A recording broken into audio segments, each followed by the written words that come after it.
रामकृष्ण हरी. श्रावण महिन्यातल्या चिंतनमालेमध्ये जगद्गुरू श्री संत तुकाराम महाराजांच्या गाथेतील निवडक अभंगांचं चिंतन आपण करतो. चिंतनासाठी घेतलेला आजचा अभंग असा आहे. कृष्ण ध्याता चित्ती कृष्ण गाता गीती, तेही कृष्ण होती कृष्ण ध्याने. आसनी शयनी भोजनी जेविता, म्हणारे भोगिता नारायण. ओविया दळणी गावा नारायण, कांडिता कांडन करिता काम. नर नारी याती हो कोणी बलती, भावे ऐका प्रती नारायणा. तुका म्हणे एका भावे बजा हरी, कांती ते दुसरी रूप एक. सर्वप्रथम आज श्रीकृष्ण जन्माष्टमी आहे. त्यानिमित्त सर्वांना खूप खूप शुभेच्छा देऊन आजचा श्रीकृष्णाच्या नामाचं महत्त्व सांगणारा, श्रीकृष्ण महात्म्य सांगणारा महाराजांचा हा अभंग आहे. महाराज या अभंगाच्या पहिल्या चरणामध्ये म्हणतायत, कृष्ण ध्याता चित्ती कृष्ण गाता गीती. जर का श्रीकृष्ण परमात्मा भगवानाचं नाव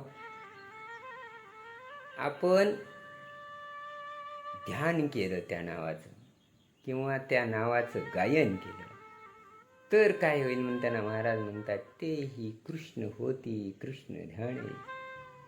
तर ते जे कोणी कृष्ण नामस्मरणाचं ध्यान करतील किंवा कृष्णाचं नामस्मरण करतील, ते स्वतःच कृष्ण होतील म्हणून महाराज सांगतात. पुढे म्हणतायत, कधी कधी हे नामस्मरण करावं म्हणून सांगताना महाराज म्हणतात, आसनी शयनी भोजनी जेविता.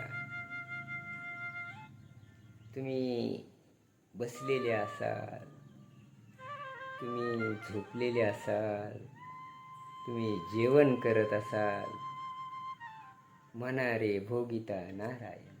ज्या ज्या वेळी तुम्ही जे जे काही करत असाल, त्या त्यावेळी नारायण श्रीकृष्ण भगवानाचं नाव तुम्ही घ्या म्हणतात. पुढं म्हणतायत, ओविया दळणी गावा नारायण. ओवी दळताना परमात्म्याचं नाव घ्या. कांडिता कांडन करिता काम. कोणतंही काम चालू असेल, बायकाच्या कांडणाचं काम करायच्या पूर्वी ते करताना असू द्या, नारायणाचं नाव घ्या. नर असू द्या किंवा नारी असू द्या. महाराज म्हणतायत, नर नारी याती कोणीही बोलते, कुणी असू द्या, नर असू द्या नारी असू नंतर अजून कुणी असू द्या म्हणतात महाराज. भावे ऐका प्रती नारायण. स्त्री पुरुष कोणत्याही जातीचं तुम्ही असाल, आणि जर का नारायणावर एकनिष्ठपणे प्रेम केलं, तर काय होईल म्हणताना महाराज म्हणताय, तुका म्हणे एका भावे भजा हरी, कांती ते दुसरी एक रूप. जर का असं एकात्म भावनेनं तुम्ही नारायणाचं, श्रीकृष्ण परमात्म्याचं नामस्मरण केलं, तर महाराज म्हणतात, सूर्य आणि त्याचं तेज कसं वेगळं होत नाही. सूर्य आला की त्याच्याबरोबर जसा प्रकाश येतो, तसा तुम्ही असाल तिथं तुमचा जीव आणि परमेश्वर श्रीकृष्ण तुमच्या बरोबर असेल, तुमच्या अंतःकरणात असेल, असं महाराज या अभंगामध्ये सांगतात.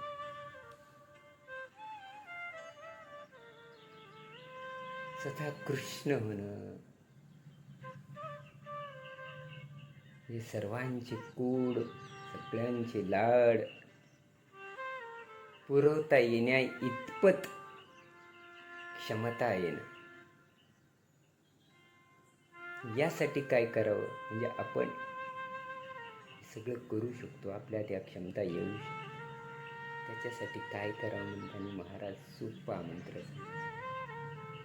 जिथं असाल, जे म्हणून काही काम कर्तव्य करत असाल, त्यावेळी परमेश्वर श्रीकृष्ण श्रीकृष्ण भगवान परमात्म्याचं नामस्मरण करा, त्याचं चिंतन करा, त्याचं ध्यान करा. तुम्हाला काही कमी पडणार नाही, नव्हे तर तुम्ही स्वतःच कृष्ण होऊन जाल. इतकं गोड असं नाव श्रीकृष्णाचं नाव आहे. चला, आज श्रीकृष्ण जन्माष्टमीच्या निमित्ताने आपण पण श्रीकृष्ण परमात्म्याचं नामस्मरण करूया आणि आज इथंच थांबूया. राम कृष्ण हरी.